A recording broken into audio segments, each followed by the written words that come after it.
On a une heure devant nous jusqu'à 11h30 pour parler d'un sujet qui peut paraître simple et qui est assez compliqué, donc autour de l'islam, les courants de l'islam, c'est le sujet de la conférence. Donc Kader Abderrahim est chercheur à l'IRIS. Alors pour ceux qui ne savent pas, parce qu'on pense que tout le monde est au courant de l'IRIS, mais c'est l'Institut de Relations Internationales et Stratégiques qui est basé à Paris. C'est un partenaire de l'ACF, on travaille beaucoup dans le cadre de conférences et aussi dans le cadre du projet RAN, vous savez, les analystes. Et donc on va avoir une photographie, ou peut-être simplement de revenir sur les fondamentaux aussi des courants de l'islam qui permettent de mieux comprendre, de mieux interpréter aussi les problèmes géopolitiques auxquels nous faisons face aujourd'hui. J'ai intitulé cette petite présentation l'islam mondialisé et les islamistes débordés. Alors, d'entrée de jeu, je crois qu'il est important de mettre de la complexité, parce que c'est évidemment un sujet qui n'est pas simple. Islam, islamisme, terrorisme. Donc on va faire un tout petit peu de sémantique tout de suite pour évacuer les faux problèmes, parce qu'on a aussi des vrais problèmes et des vraies questions auxquelles on est confronté. L'islam, ça n'est pas l'islamisme. Et l'islamisme, ça n'est pas nécessairement le terrorisme. Alors, l'islamisme, au sens politique, c'est un courant. Certains disent que c'est une déviance. Ça n'est pas mon attitude, ce n'est pas ma position en tant que chercheur, mais on peut l'entendre. Il y a un peu plus d'un siècle, un certain nombre de personnes, notamment en Égypte, ont imaginé que pour les sociétés musulmanes, la question centrale, on est au tout début du XXe siècle, en Égypte, avec un mouvement nationaliste qui est en pleine effervescence sur la question de retour à la souveraineté et de l'indépendance, notamment de l'Égypte, mais d'une manière générale des pays arabes. Et donc, un personnage qui s'appelle Hassan el-Banna, tu peux passer s'il te plaît, qui est le fondateur du mouvement des frères musulmans en Égypte, théorise ce que doit être l'islam dans une société arabe majoritairement musulmane. J'essaie d'être précis. Dans des sociétés arabes qui sont majoritairement musulmanes.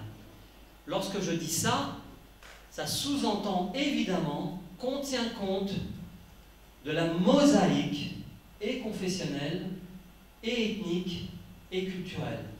Il y a des tas de pays, notamment au Moyen-Orient, où les musulmans sont majoritaires numériquement, mais il y a aussi d'importantes minorités, notamment chrétiennes.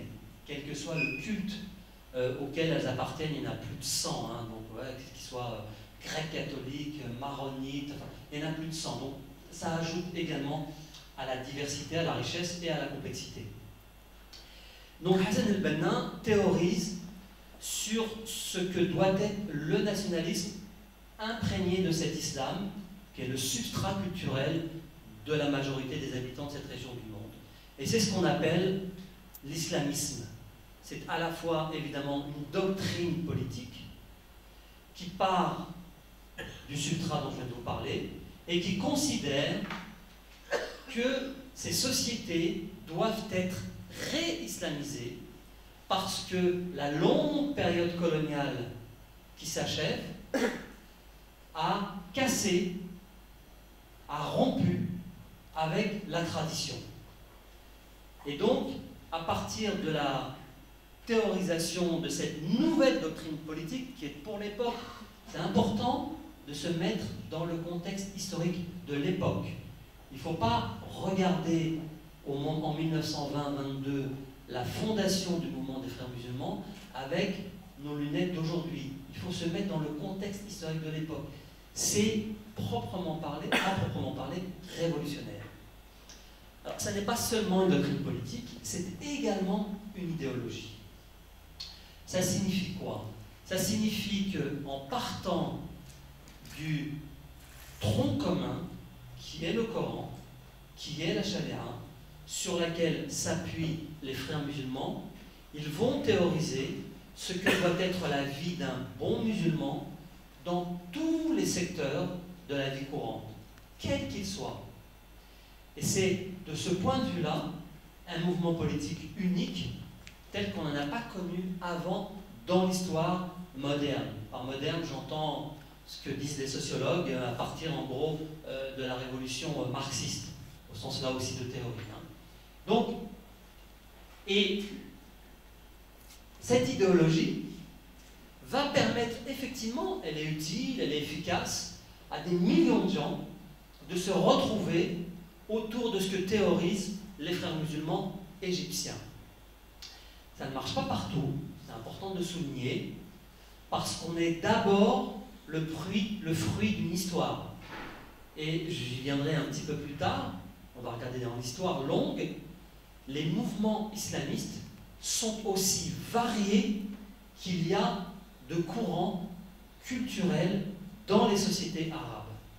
Donc on va avoir des islamo-conservateurs, des islamo-nationalistes, des islamo-marxistes, des ultra-conservateurs, des islamo-libéraux, des islamo-monarchistes. Donc toute cette palette-là est une réalité qui est d'abord l'émergence, je dirais le prolongement des sociétés dans lesquelles les islamistes s'implantent. Et c'est très important, là aussi, de l'avoir présent à l'esprit. Quand j'ai commencé, je me dis que c'était complexe et compliqué, donc il ne faut pas croire que c'est noir ou blanc, il y a tout le temps du gris. En l'occurrence, il y a un peu de vert. Alors, on est évidemment dans des contextes culturels où la longue période coloniale n'a pas contribué à permettre à des millions de gens de se sortir, notamment sur la question de l'immigration, je suis obsédé là, l'immigration, de l'alphabétisation, de l'éducation. Donc pourquoi je mets manipulation des textes avec un point d'interrogation?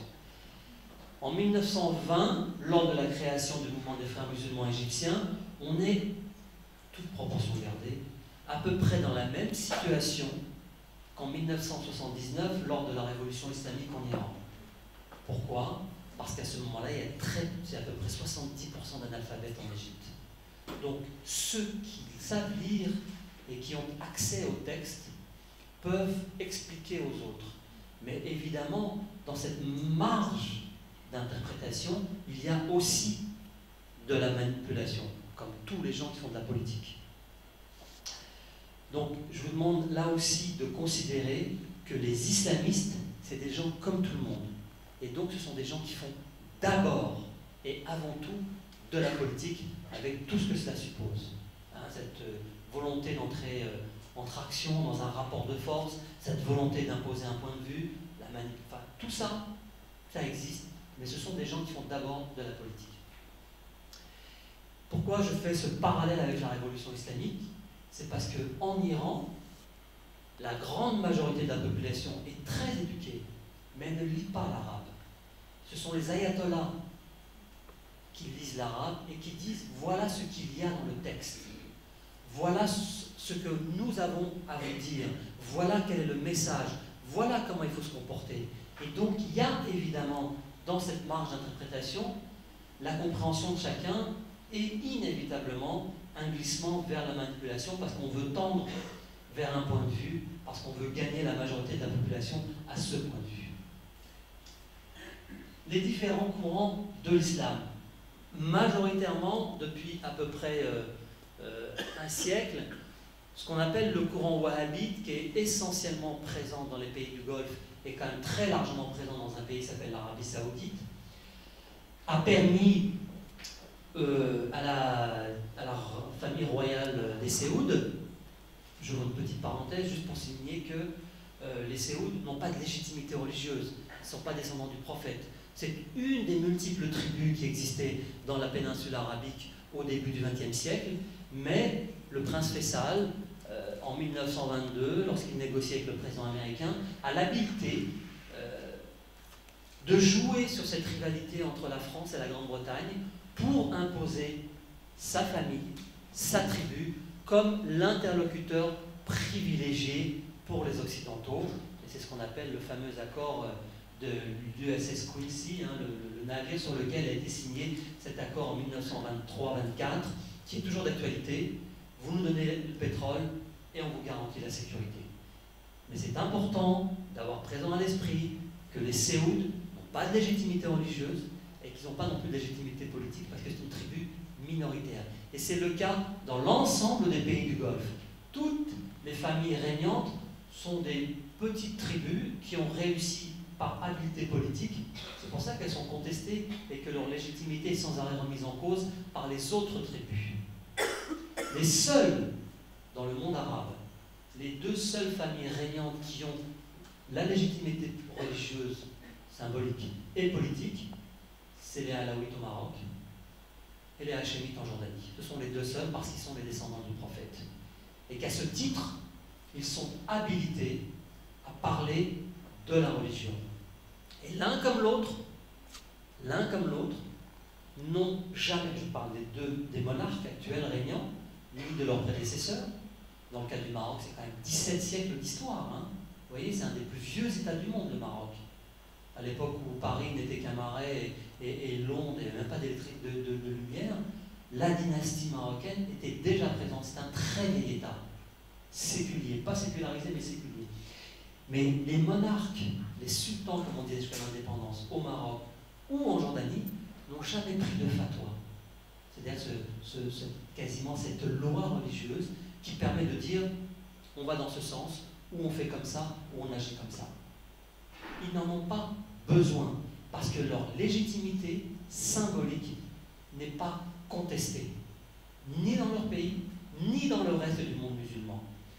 Alors qu'on observe le contraire pour les monarques du Golfe. Ils ne cessent de prendre des fatwas.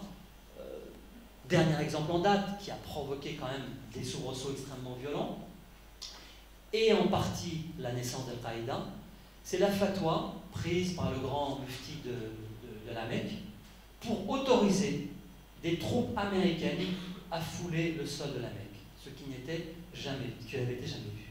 Puisqu'on ne peut pas accepter que des non-musulmans foulent le sol de cette deuxième ville de l'islam. Donc, on est là, entré, de facto, dans la manipulation à des fins politiques, une espèce de distorsion du sens du texte. Et à partir de 1990, les Saoudiens notamment, mais aussi tous leurs alliés dans cette région du Golfe, perdent de leur légitimité aux yeux de ceux qui sont encore plus radicaux qu'eux en termes religieux. Et donc le wahhabisme, comme doctrine extrêmement rigoriste, qui tolère quasiment aucune entorse à cette doctrine, est en train de perdre du recul depuis 20 ans, mais évidemment ce n'est pas visible. Hein. Moi je suis historien, donc on regarde les choses sur le temps long. Et quand on regarde sur le temps long, on voit aujourd'hui qu'on est dans une phase déclinante. Mais ce qu'on observe dans notre vie quotidienne, évidemment, ça n'est pas cela. Parce qu'en 25 ans, l'Arabie Saoudite, je parle que de l'Arabie Saoudite, a financé intégralement ou partiellement la construction de 1500 mosquées uniquement en Afrique de l'Ouest. Uniquement en Afrique de l'Ouest, ce qui est considérable. Et ce n'est pas le problème de financer la construction de mosquées, c'est de diffuser cette doctrine wahhabite. Parce que non seulement on contribue, on finance les mosquées, mais on forme en Arabie Saoudite, au wahhabisme, des imams qui ensuite vont retourner dans leur pays pour diffuser cette vision, cette lecture, cette pratique de l'islam qui, encore une fois, est extrêmement rigoriste. Et ce qu'on observe aujourd'hui en Afrique de l'Ouest, c'est cela, c'est la conséquence de l'attitude politique des Saoudiens. Il n'y a pas en Afrique de l'Ouest cette tradition wahhabite sur le plan historique. Et donc, ce qu'on observe sur la convergence entre un certain nombre de personnes dans les sociétés africaines, notamment au Mali ou au Niger, et des mouvements terroristes, c'est la conséquence directe de la diffusion du wahhabisme. Je ferme la parenthèse sur le wahhabisme. Alors, je ne vais pas revenir sur ce que j'ai dit. Il y a des tas de mouvements politiques islamistes qui ont une vision très très différente. Alors, il y a un courant réformiste, il y a un courant conservateur, monarchique, je l'ai dit, hein, c'est notamment l'expérience que vit le Maroc depuis 5 ans. où les islamistes du parti du PJD, du Parti pour la justice et du développement, ils ont réussi leur pari. Ils sont extrêmement populaires. Il y a des élections au mois de novembre, générales, à nouveau. Tout le monde dit qu'ils vont gagner ces élections. Ils ont réussi à faire des réformes révolutionnaires, au sens premier du terme. Retirer les subventions dans un pays dans lequel à peu près 55% de la population vit avec moins de 10 $ par jour. Sur le sucre, la semoule, la farine, et à augmenter le prix de l'essence à la pompe sans qu'il y ait aucun mouvement social, sans qu'il y ait de violence, c'est proprement révolutionnaire. Ça signifie quoi? Deux choses. Ça signifie que ce sont des mouvements politiques très anciens, qui sont très présents dans la société, à travers leurs militants, et qui ont gagné cette légitimité avant d'accéder au pouvoir. Et que c'est à partir de cette base militante qu'ils ont réussi à conquérir le pouvoir en expliquant à chacun des Marocains, voilà ce qu'on veut faire, voilà sur quelle base on veut le faire. Évidemment, dans un contexte, la mondialisation, le libéralisme ultra dominant, mais on va le faire aussi d'un point de vue moral. Et ça a marché. Il n'y a pas d'instabilité au Maroc. Et ils vont gagner probablement les élections du mois de novembre prochain. Donc, il y a le cas du Maroc, qui est un cas très particulier, parce que la donne, elle est historique. Les Alaouites règnent depuis 2 siècles au Maroc, mais il n'y a jamais eu de rupture historique. Toutes les autres dynasties se sont succédées, peu importe comment, mais elles se sont succédées. Il n'y a pas de rupture. C'est un des très rares pays arabes qui est à la fois il est très conservateur, c'est probablement un des pays sur le plan culturel qui est le plus conservateur dans le monde arabe, mais qui sur le plan historique et politique a cette profondeur. C'est un des plus vieux États du monde. Les sultans du Maroc, ils négociaient déjà avec Louis XI. C'est vous dire à quel point il y a une sédimentation historique qui permet aux Marocains de ne pas avoir de problème d'identité. On a des problèmes sociaux, on a des problèmes politiques, on a des problèmes démographiques, ce qu'on veut, mais il y a, ou économiques, mais il n'y a pas de problème d'identité. Il y a des réformistes. C'est intéressant, par exemple, je vais citer un exemple, c'est celui de la Tunisie, qu'on vit là, sous nos yeux. Le mouvement Ennahda, en Tunisie, un peu à l'image des islamistes marocains, c'est d'abord un mouvement qui s'est construit à partir de la diffusion et de cette capacité à être au plus près de ses compatriotes dans la société, dans le réel. Et pendant des années, ils ont écouté, puis on a fait remonter. C'est un vrai appareil politique, Ennahda, avec une base sociale extrêmement solide. Et puis, à partir du milieu des années 80, ils ont commencé eux aussi à élaborer une doctrine politique à partir de la réalité tunisienne. Pas à partir du texte, pas à partir du Coran. Ils se sont dit, quelles sont les difficultés chez nous? Alors, la Tunisie, j'ai l'impression de ne parler que d'exception, mais c'est important. C'est un cas un peu particulier, c'est des canons au niveau de l'éducation qui sont très proches de ceux de l'Occident. Hein. 97% des enfants qui vont à l'école, c'est une société extrêmement raffinée, majoritairement aujourd'hui urbanisée.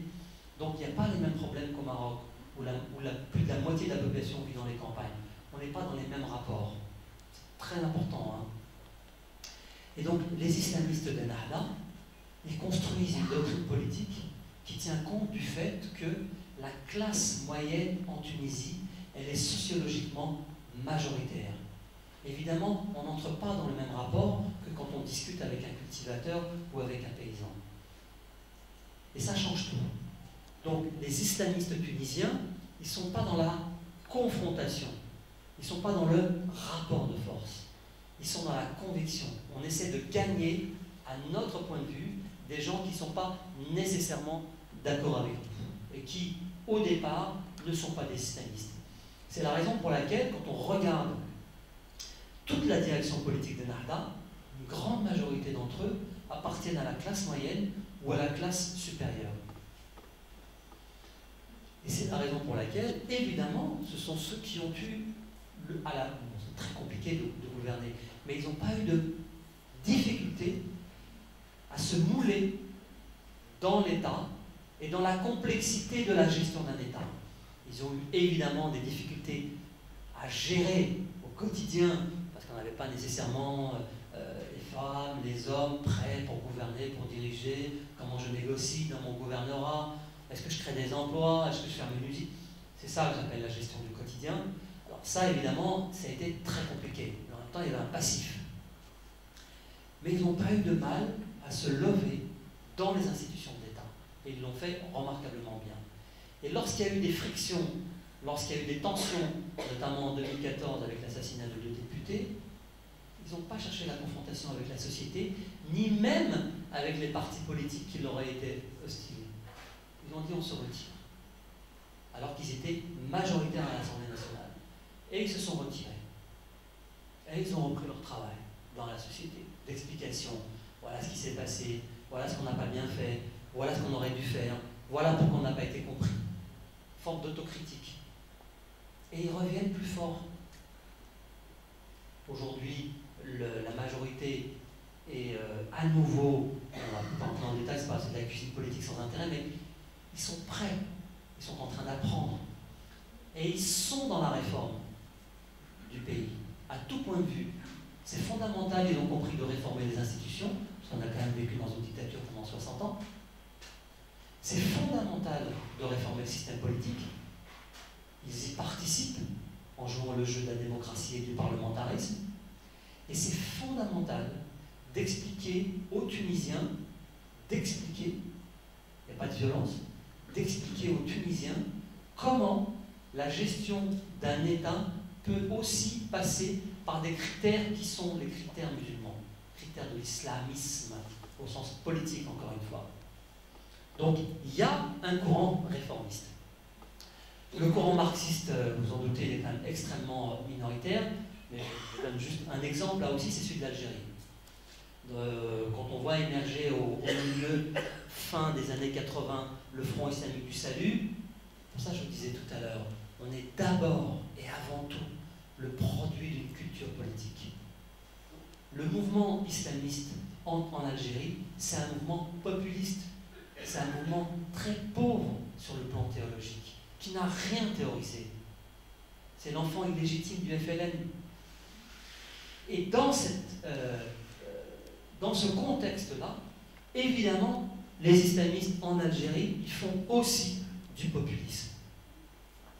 Ils sont aussi travaillés par une société qui a été très majoritairement à la fois nationaliste, dans les années 60 et 70, et qui a été très majoritairement influencée par ce courant marxiste qui était quand même dominant jusqu'à la fin des années 80, dans une grande partie des pays du tiers-monde, notamment en Afrique et dans le monde arabe. Donc le Front islamique du salut en Algérie, il est pauvre théologiquement, il est pauvre politiquement, mais il est puissant sur le plan sociologique. Il est littéralement porté. Il est tellement porté que ça va vite, ça va trop vite. C'est la raison pour laquelle ça dérape. Parce qu'ils ne sont pas prêts. Ils sont tournis, ils sont étourdis par la manière dont la majorité de la population les pousse à prendre, à arracher le pouvoir. Et c'est à cela qu'ils n'ont pas su résister, et c'est cela qui conduit à la confrontation, et c'est cela qui conduit au basculement. Alors là, c'est plus présent, parce que c'est un peu l'actualité dans nos esprits à tous, donc je ne vais pas insister, au basculement à la guerre des années 90. Et en même temps, ce que j'entends beaucoup chez les islamistes, quand je les vois un peu partout dans le monde arabe, ils disent tous la même chose, notamment en Tunisie et au Maroc. C'est très frappant. On ne veut pas reproduire ce qui s'est passé en Algérie. Ça a eu un effet. Positif, négatif, chacun jugera, mais ça a eu un effet sur les islamistes ailleurs dans le monde arabe.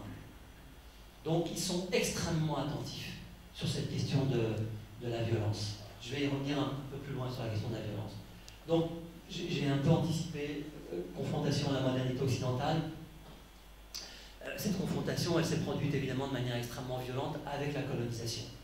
C'est-à-dire qu'on a eu tout d'un coup dans des sociétés qui étaient quand même extrêmement pas encore pacifiées, pas vraiment entrées dans la modernité, hein, à la fin du 19e siècle, fin du 19e siècle, il y a eu cette confrontation avec des concepts culturels, cultuels, et politiques qui n'avaient rien à voir avec ceux qui étaient les concepts traditionnels de sociétés qui étaient encore très largement analphabètes et qui étaient encore très largement nomades. Et cette confrontation, c'est pour ça que c'est extrêmement agaçant d'entendre parfois des politiques ou des chercheurs dire on ne comprend pas, c'est quoi l'islam? Quelle hypocrisie! La rencontre, elle s'est produite même bien avant la colonisation. François Ier, il négociait déjà avec Soliman Ier. Donc on connaît, on a la chose qu'on n'a pas dans ce pays, on n'a pas de mémoire.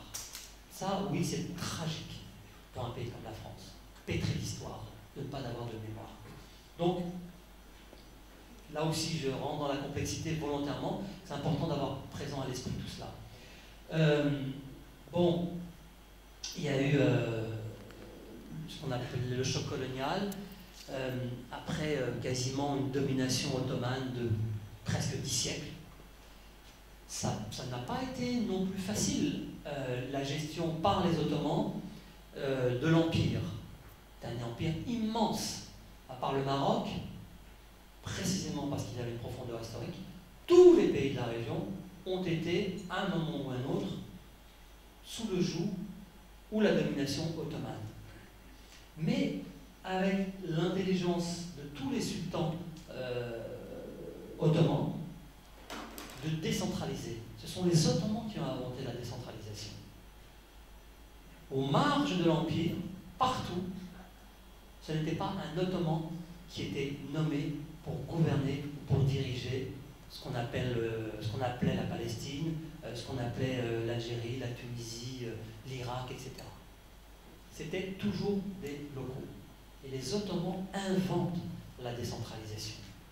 Parce que démographiquement, c'est quasiment impossible pour un pays comme celui-là de tenir sous sa domination des dizaines de millions de personnes pendant 10 siècles. Et c'est la décentralisation qui permet à la puissance de son administration ottomane de continuer à dominer pendant aussi longtemps. Et parfois, la domination a été violente, brutale. Et on en trouve encore aujourd'hui les traces. C'est assez présent. Donc, juste pour faire le lien avec ce que je disais précédemment, après la domination ottomane, le choc colonial. On est dans des sociétés qui sont très travaillées et qui n'ont finalement pas eu beaucoup le loisir de se construire d'une manière harmonieuse, ou sur le plan social, ou sur le plan culturel.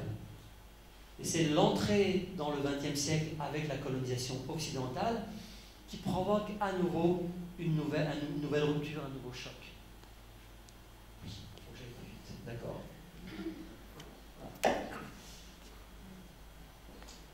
Ouais. Alors, je viens d'en parler, donc je ne vais pas revenir sur ce que je disais sur... tu peux revenir juste avant. Sur la guerre en Algérie. Non, c'est pas celui-là. Voilà, merci.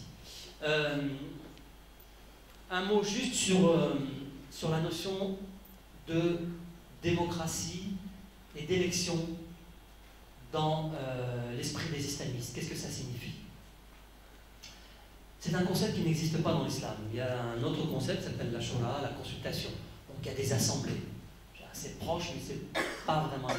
Il y a des assemblées de gens, de sages, qui sont cooptés pour des tas de raisons, bonnes ou mauvaises. En tout cas, c'est comme ça que ça fonctionne depuis des siècles. Donc, quand il y a des problèmes, on fait une assemblée, comme maintenant, ce matin, et on discute. Quel est le problème? Et puis on tranche. En général, on tranche par consensus. On ne décide pas contre quelqu'un. Ça fonctionne pendant des siècles. La limite de cet exercice, évidemment, c'est la démographie. On ne peut pas faire des assemblées dans des pays qui ont 20, 40, 60, 80, 100 millions d'habitants. Ça ne fonctionne pas. Et c'est probablement là, c'est là qu'il y a un hiatus. Il y a quelque chose qui n'a pas été fait, qui n'a pas été constitué. Et dans la période post-indépendance, les régimes arabes qui s'installent, qui sont très majoritairement des régimes ultranationalistes, jouent sur les antagonismes tribaux parce qu'ils savent qu'ils n'ont pas de légitimité populaire. Et que donc on rate cette entrée, pas dans la modernité, mais dans la modernisation des sociétés. Donc les choses se font un peu comme ça, de manière empirique, à la va comme je te pousse, chacun gère, mais ça n'est pas institutionnalisé, ça n'est pas constitutionnalisé. Donc les gens ne se reconnaissent pas. Qu'est-ce que c'est la projection d'un État pour un Saoudien? Qu'est-ce que ça veut dire l'État pour un Algérien? Qu'est-ce que ça veut dire l'État pour un Yéménite? Ce qui compte pour lui, c'est sa tribu. Son référent, c'est l'imam par exemple, ou l'instituteur, enfin je dis n'importe quoi. C'est pas l'État, c'est pas le gouvernement qui gère, qui arbitre, qui prend des décisions, qui a une vision, qui a un projet. On n'a pas construit des États sur un socle de valeurs communes qui s'est produit en Europe à partir du début du XVIIIe siècle. On n'était pas du tout dans cette démarche-là. On était plutôt dans une démarche d'accaparement du pouvoir et des richesses locales. Donc, la question des urnes, de la démocratie, du parlementarisme, c'est des concepts qui vont mettre du temps à s'installer et qui vont aussi prendre du temps, dont les gens vont mettre du temps à s'imprégner. Mais il n'y a pas de miracle. Seul le temps permettra d'entrer dans cette modernisation des outils politiques pour gérer un État, surtout aujourd'hui. Alors je passe très vite parce que j'ai déjà dit beaucoup de choses. Post-islamisme. Alors ça c'est un des débats qu'on a entre chercheurs. Moi je pense qu'on nous sommes entrés dans le post-islamisme en ce sens où le basculement de l'islamisme, tel que je vous l'ai expliqué depuis tout à l'heure, au sens politique, vers le terrorisme, ça marque l'échec des islamistes. Ils n'ont pas pu conquérir le pouvoir partout où ils étaient présents, y compris d'ailleurs même en utilisant la violence. Je ne suis pas ici, je ne porte pas de jugement moral, comme ça a pu être le cas en Algérie, en Égypte, en Jordanie, au Yémen, etc. Nulle part. Ça n'a pas marché. Donc là, ils sont dans une phase, je pense, de retrait. Et le fait qu'on ait basculé dans le terrorisme au sens exclusif, il n'y a plus que du terrorisme dans l'islam aujourd'hui, avec Daesh, notamment en Irak, en Syrie, en Libye et dans beaucoup d'autres pays dont on parle moins, marque définitivement l'échec des islamistes. De quoi ça va accoucher, je suis incapable de vous le dire. En revanche, ce dont je suis certain, c'est que, inévitablement, il va y avoir des convergences, il va y avoir des synthèses qui vont se faire entre tout ce dont je vous ai parlé tout à l'heure, entre tous ces mouvements nationalistes, marxistes, islamistes. Il va y avoir une synthèse qui va se faire. Et y compris d'ailleurs, on va être obligé, c'est nécessaire, d'intégrer une partie des dirigeants terroristes aujourd'hui, qu'ils soient anciennement Al-Qaïda ou Daesh. On est dans ce processus-là. On est dans ce processus-là qui va prendre du temps. Je pense qu'on commencera à en voir des effets dans les 5 ou les 10 ans, mais c'est des choses qu'on va vivre pour au moins le demi-siècle qui vient. D'où la nécessité absolue de réfléchir aujourd'hui, ça c'est un peu notre rôle, de réfléchir aujourd'hui à la manière dont peuvent se reconstruire les États et de réfléchir surtout au momentum historique qu'on est en train de vivre, cette accélération. Alors là, pour des raisons purement technologiques, qui sont maîtrisées par l'Occident et pas par le monde arabe. Comment on fait aujourd'hui pour favoriser la modernité? On n'est plus dans la modernisation, la modernité. C'est-à-dire qu'il faut revoir de fond en comble tout ce sur quoi se sont constitués les États arabes au moment de leurs indépendances, soit à la fin des années 40, soit au début des années 60. Donc il y a un chantier énorme, immense. Malheureusement, la période n'est pas favorable, parce qu'on est dans une confrontation violente, et que personne n'a envie de céder quoi que ce soit. Ni les dirigeants autoritaires ou dictatoriaux qui sont en place, évidemment, c'est le plus mauvais moment pour eux de négocier, ils ne sont pas en position de force, ni les islamistes, ils se disent nous on est en retrait, il faut attendre, ni les terroristes qui se disent on est dans une phase ascendante et on n'a pas intérêt à discuter maintenant. Donc, il ne faut pas se faire d'illusions. Je ne suis pas très optimiste, mais c'est malheureusement la réalité aujourd'hui. On passe au slide suivant, s'il te plaît, Stéphanie. Alors, est-ce que l'islam va rester le fondement ou la référence face à la modernisation? Oui, mais uniquement parce que, avec ce que je viens de vous dire, à travers ce que je viens de vous dire, parce que ça rassure aujourd'hui.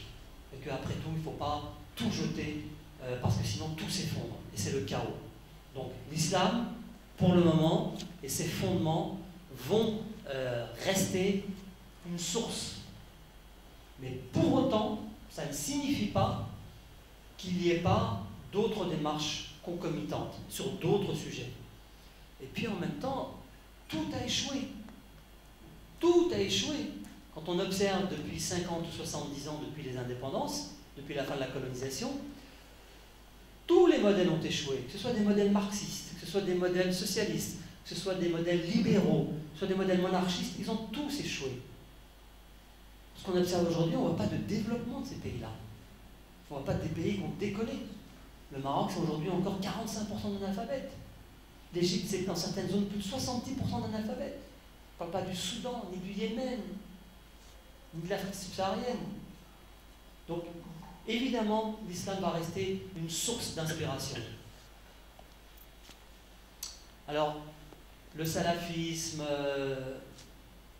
et les dérives, de toute façon, évidemment, tout ça, c'est des concepts politiques qui sont intéressants, mais là aussi, il ne faut pas se casser la tête avec ça, il ne faut pas se faire d'illusions. Tout ça a été balayé par le terrorisme. Et aujourd'hui, la seule question qui vaille, c'est de savoir quel va être le niveau de violence acceptable pour les populations qui vivent, notamment en Irak, en Syrie ou en Libye, le terrorisme de Daesh. Quel va être le niveau de violence acceptable et jusqu'à quel point on peut accepter avant que ne se produise la rupture avec ces mouvements-là. C'est ce qui s'est produit avec Al-Qaïda. À partir du moment où les musulmans ont réalisé que finalement Al-Qaïda, avec ses attentats, faisait plus de victimes parmi les musulmans que chez les occidentaux, ils se sont détachés et ça a été terminé. Pour Daesh, je pense que ça va être le même processus. Mais c'est très différent. Parce qu'ils contrôlent des pans entiers de certains territoires. Au moins 30% de l'Irak, un quart de la Syrie. Aujourd'hui, sensiblement la même chose, à peu près 20 à 22% en Libye. Et surtout, ils ont des moyens considérables grâce à la vente sur le marché noir, au marché noir du pétrole. Donc ça prendra sans doute un petit peu plus de temps, mais les conséquences et le processus est le même. Il est engagé. Je ne sais pas combien de temps ça va prendre, mais il est engagé. Donc c'est toujours la même chose, jusqu'à quel point les sociétés peuvent supporter la violence avec que des conséquences néfastes pour elles. Daesh, bon, j'en ai parlé. Al-Qaïda, je viens de vous dire la raison pour laquelle il a été discrédité assez tôt. C'est assez curieux d'ailleurs, parce que tout de suite après les attentats aux États-Unis de 2001, en 2003, 2005, 2007, 2008, il y a des attentats spectaculaires à Londres, à Madrid, j'ai oublié, troisième ville, ça va me revenir. Et dans le même temps, il y a des centaines d'attentats partout dans le monde arabe. Et on n'en parle pas. Mais ça fait des dizaines de milliers de morts quand on met bout à bout tout cela. Et au moment où l'on considérait en Occident qu'Al-Qaïda était le diable absolu, sans voir, ni regarder, ni s'intéresser à ce qui se passait dans le monde arabe, on n'a pas compris qu'il était en reclus parce qu'il était rejeté par les populations. Or, on sait bien que dans l'histoire, aucun mouvement politique ne peut survivre s'il n'a pas une base populaire qui le porte, qui le soutient. Aucun. Donc le processus est le même, ça l'histoire est implacable, que ce soit pour Al-Qaïda ou aujourd'hui pour Daesh. Ça prendra sans doute un peu plus de temps, mais on est engagé. Et de toute manière, la question centrale, ça reste quid après Daesh et comment on reconstruit, comment on modernise, comment on entre réellement dans la modernité. Donc ça va être maintenant un travail de recherche, mais ça va être aussi localement une prise de conscience de chacun des gens, des personnes dans les populations concernées, qui vont prendre conscience en se disant mais je peux très bien vivre ma foi, je peux très bien être un musulman sans nécessairement devenir un terroriste. Je peux très bien participer, contribuer à l'édification d'un État fort, solide, moderne, démocratique, de droit, sans nécessairement passer par la violence et par la force. Et c'est un processus là aussi qui est en cours. On voit beaucoup d'initiatives, on voit de plus en plus de prises de position d'intellectuels dans le monde arabe, de chercheurs, de journalistes qui écrivent sur un certain nombre de sujets. Donc voilà, ce sont des processus. Il y a un moment où ils vont converger. Je ne sais pas quand viendra ce moment. Je crois que c'est terminé. Oui, merci. Désolé si j'étais un peu long.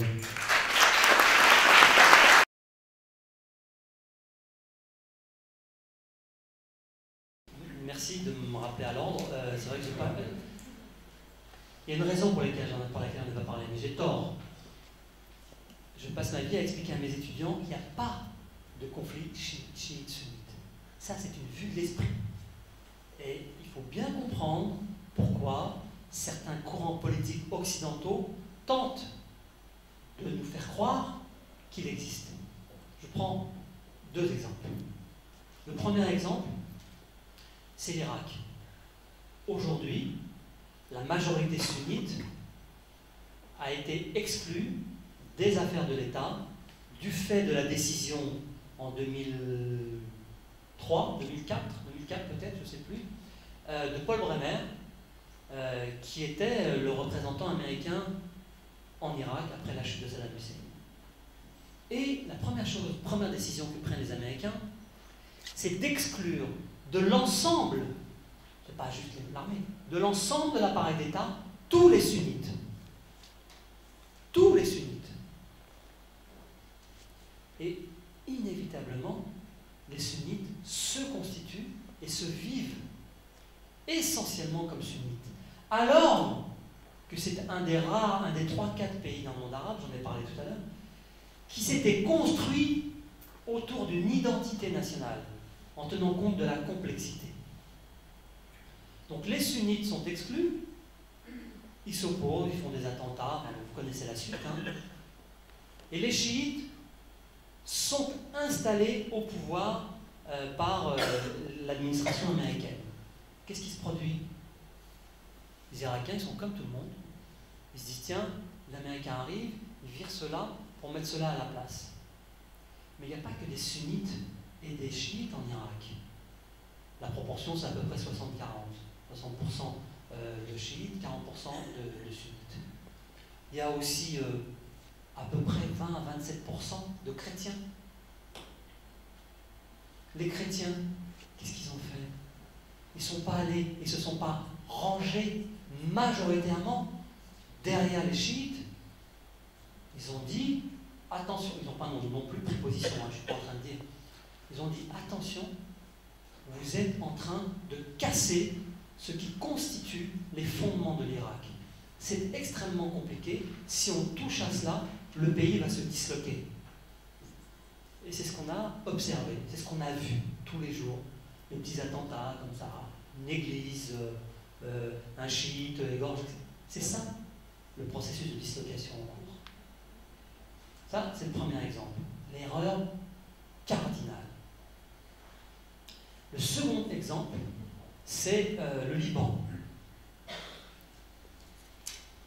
Évidemment, c'est un cas un peu particulier. Mais là aussi, les chiites sont majoritaires. Ils sont exclus des affaires de l'État quasiment depuis l'indépendance du Liban en 1947. Mais pour autant, les chiites ne se sont jamais constitués ni en parti politique, ni sur des bases confessionnelles. Parce que là aussi, il y a une identité nationale, plurielle, qu'elle soit religieuse, ethnique ou tribale. Au Liban, le Hezbollah est créé à partir du moment où Israël envahit en 1982 le Liban pour tenter de chasser l'OLP. Mais le Hezbollah, ils sont chiites, mais ils sont d'abord arabes. Ce sur le plan ethnique. Et donc leur appartenance, elle est moins religieuse que politique. Donc ils participent au mouvement de résistance contre l'occupation israélienne.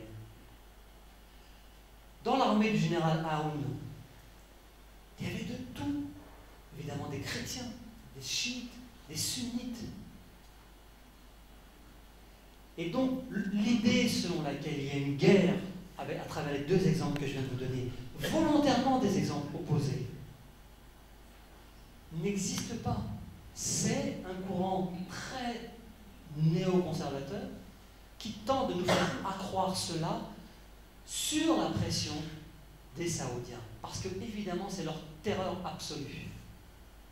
Parce qu'il y a aussi, en Arabie Saoudite, une minorité chiite dont personne ne sait ce qu'elle représente sur le plan numérique. Tout le monde triche sur les chiffres. De même que sur la population réelle de l'Arabie Saoudite. Donc il faut faire très attention. Il faut regarder toujours la complexité des choses. Et pour le moment, quand je regarde de manière froide, je n'observe pas de conflit sur des bases confessionnelles entre chiites et sunnites. Ça se fait sur des bases politiques. On est d'accord, sur des bases politiques, sur des rivalités entre l'Iran, l'Arabie, parce que l'Iran revient aujourd'hui dans le jeu. C'est un grand pays. Voilà une autre donnée. Au Moyen-Orient, il y a 3 réalités. Tout le reste, c'est de la littérature ou des inventions coloniales. Les 3 réalités, c'est la Turquie, c'est l'Égypte et l'Iran. Tout le reste, ce sont des inventions coloniales.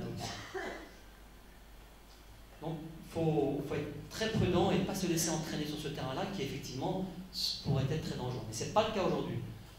Ça peut le devenir. Je ne sais pas. Ça peut le devenir, mais ça n'est pas. Il n'y a pas de guerre sunnite.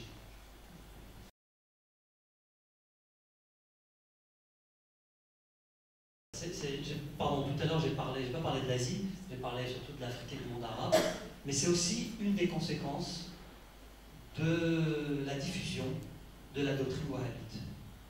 On n'a pas seulement financé et construit des mosquées dans le monde arabe ou en Afrique, on l'a aussi fait en Asie. Et ce qu'on observe notamment, je suis allé en Malaisie il y a 2 ans, on observe un rigorisme qui parfois est dans la surenchère par rapport à ce qui existe déjà en Arabie Saoudite. C'est vous dire si parfois ça peut aller très très loin. Donc oui, malheureusement aujourd'hui c'est une réalité. Et l'implantation d'Al-Qaïda, puis maintenant de Daesh dans des pays comme l'Indonésie, comme la Malaisie, comme le Bangladesh, ce sont des réalités. Donc effectivement, il y a des connexions géopolitiques, mais qui sont la conséquence de ce que le wahhabisme a pu développer depuis 25-30 ans maintenant.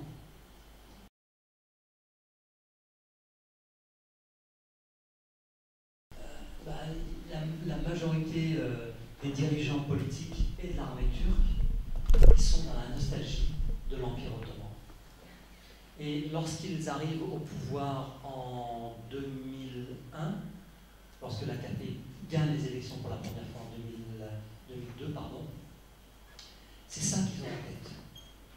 Lorsqu'ils conceptualisent sur le plan politique, vous savez, zero problem with the neighbors, pas de problème avec nos voisins, c'est ça. Je ne vais pas faire de psychanalyse de l'idée là, mais c'est ça que ça signifie. C'est-à-dire que ceux qui sont autour de nous, en grande partie, c'est une émanation de ce que nous avons été. On voit aujourd'hui le résultat, c'est des problèmes partout autour de la Turquie.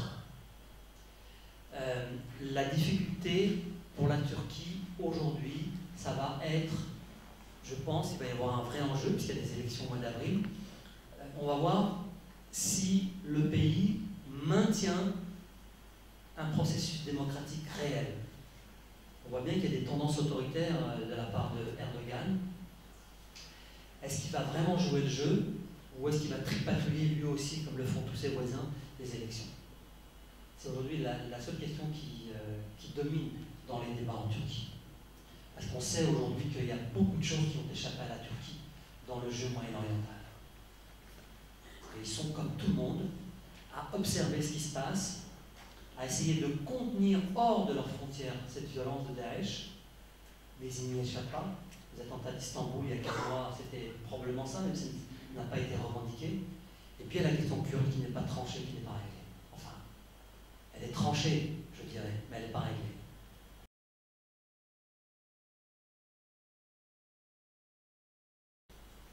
Elle est immuable, hein. Pas question de permettre l'émergence d'une entité autonome. Je dis autonome, je dis même pas indépendante. Hein.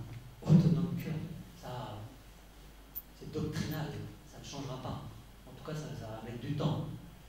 On en a parlé tout à l'heure, c'est clair que pour les Kurdes, c'est pas très gentil ce que je veux dire, mais c'est les coquilles de l'histoire depuis un siècle.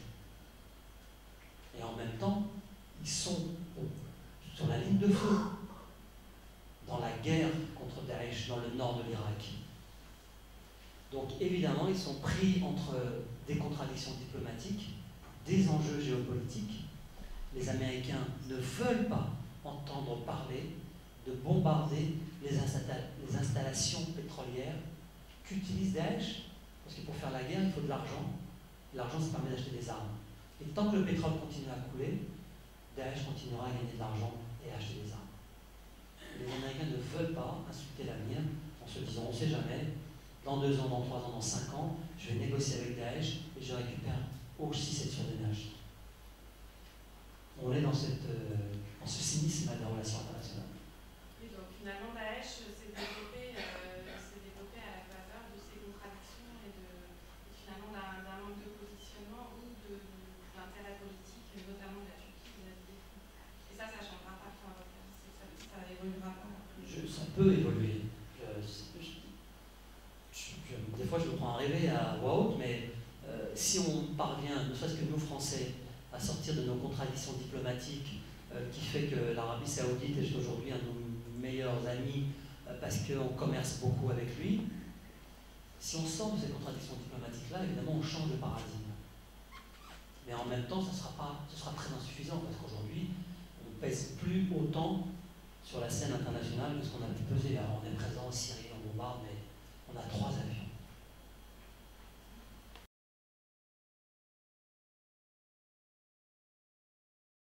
Tant que le pétrole sera un enjeu géopolitique, on n'a aucune chance de retrouver pour les 15 ou 20 ans un peu de stabilité.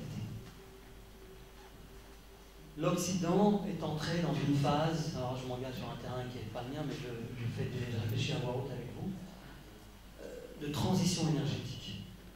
Notamment aujourd'hui, le premier producteur de la planète de pétrole, c'est les États-Unis, ça n'est plus l'Arabie Saoudite. Le premier producteur mondial de gaz, c'est plus le Qatar, c'est la Russie. Donc, on peut changer de paradigme sur le plan géopolitique, mais ça ne change pas les rapports de force sur le plan stratégique. Et c'est la convergence de l'effet de ces 2 éléments qui éventuellement pourrait nous faire entrer dans un cercle vertueux. Mais, puisqu'apparemment, je suis comme vous, hein, j'ai lu la presse, puisqu'apparemment on se prépare à une nouvelle guerre en Libye, on ne peut pas dire qu'on réfléchisse à entrer dans un cercle vertueux. Je donne juste un exemple. Moi, ça fait 1 an et demi que je raconte la même chose à propos de la Libye, au Quai d'Orsay ou ailleurs. Mais je ne comprends pas pourquoi on ne fait pas le blocus des quotidiennes. Pourquoi la France, avec l'Union européenne, ne va pas à New York en disant on a une résolution, on voudrait que vous la votiez, c'est faire le blocus des quotidiennes. Pour empêcher simplement le pétrole de sortir des ports. Pas de pétrole, pas d'argent. Pas d'argent, pas d'armes. Pas d'armes, pas de guerre. Pourquoi on ne le fait pas? J'ai jamais eu de réponse satisfaisante. Bon, il y a longtemps que j'ai passé l'âge de croire au Père Noël et au conte de fées. Je vois bien qu'il y a des enjeux économiques, politiques et tout ce que vous voulez. Mais là, à court terme, notre intérêt, c'est de tenter d'éviter qu'il y ait d'autres attentats. Or, la menace sur nous, elle est là. C'est 3 heures, c'est même 1h30 des côtes italiennes, par ailleurs. Pourquoi on ne le fait pas? Je ne sais pas. Donc, la question, évidemment, c'est toujours du cynisme. Il ne faut pas se faire d'illusions. Hein. Les États sont des monstres froids. Et ils ne raisonnent qu'en termes d'intérêt. Moi, j'accepte de participer à cette discussion d'un point de vue cynique. Et je dis, notre intérêt, c'est d'éviter qu'il y ait de nouveaux attentats et de nouveau des gens qui soient tués ici. Et pour éviter ça, on fait le blocus. Et les tankers de Daesh, ils ne sortent plus. Or, une enquête du Guardian a révélé, malheureusement c'était en plein Noël, donc on n'a pas beaucoup parlé, que la plupart des grandes compagnies occidentales, toutes, y compris la nôtre totale, achètent du pétrole au marché noir vendu par Daesh. Vous imaginez, moins 70%, ça fait baver. Il y a cette réalité-là aussi. Après qu'il y ait des attentats et des morts, on pleurera quelques jours et puis.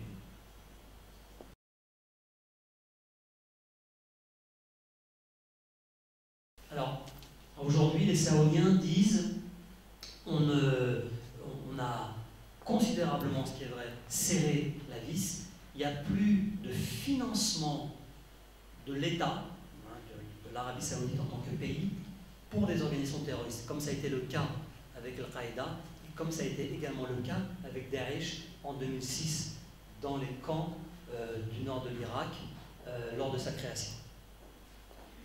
En revanche, ils ne peuvent pas tout contrôler. Et je pense que ça les arrange aussi en partie.